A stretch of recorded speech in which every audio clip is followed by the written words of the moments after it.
I know things were, tough last week, and it was probably tough for you guys on the line when a couple guys went out and you had to move around. You moved back to guard, and Josh moved around. And look, I know that's part of the game; those things happen. But just how hard was that to, we've talked a lot about how you guys have platooned in the past and this and that. But when it happens with injuries and guys are moving in and out, that couldn't have been easy last week.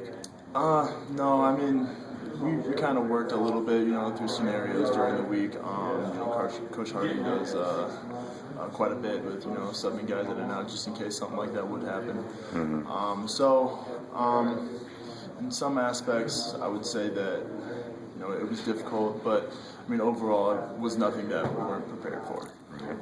So, going into the, I'm sure everyone's not happy to be 0-3. Find anyone that around the country is happy to be 0-3, that's one thing. But how would you kind of assess the mood of the team, maybe among the offensive linemen, and just, going ahead, looking ahead to this game on Saturday?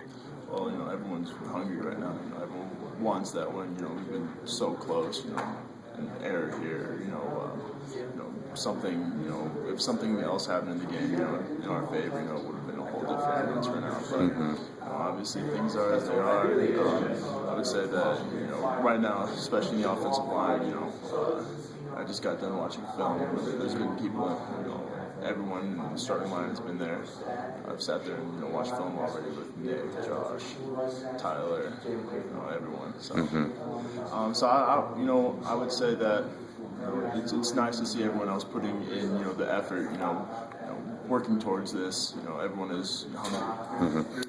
Coach Christian said, winning can be fragile. Like last year, 4 or 5 wins, a couple plays determine that, now a couple plays, maybe you could be 2-1 right now, but you're not. So, what's that fine line mean to you? And, and I guess when, I hear the word fragile, just how fragile is this team right now? I mean, you mentioned you guys are working hard, so there's a lot of football left, but, what in your mind, what's the difference between that fine line and maybe what has to happen along the offense? I mean, again, it's a team effort. It's not just on you, but what has to happen for that to cross that line into that win column?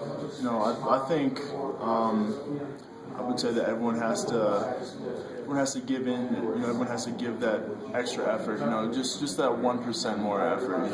I'm not saying that we're slacking at all. I would not say that at all. I would say everyone is working. Everyone is pushing themselves. From the football field to the weight room into the film room, stuff like that. But it's gonna. All you can do is just give more effort. Know your assignment. Make sure that you know what you're doing, stuff like that. And I can say myself too. I need to give more effort as well. It's not just one person or one position. It's everyone just needs to give forth just a little bit more effort because as you can see we're almost there. I think. Just a couple points here, a couple points there, a couple stops, a couple drives. That's all it really is between winning and losing right now. Gotcha. All right.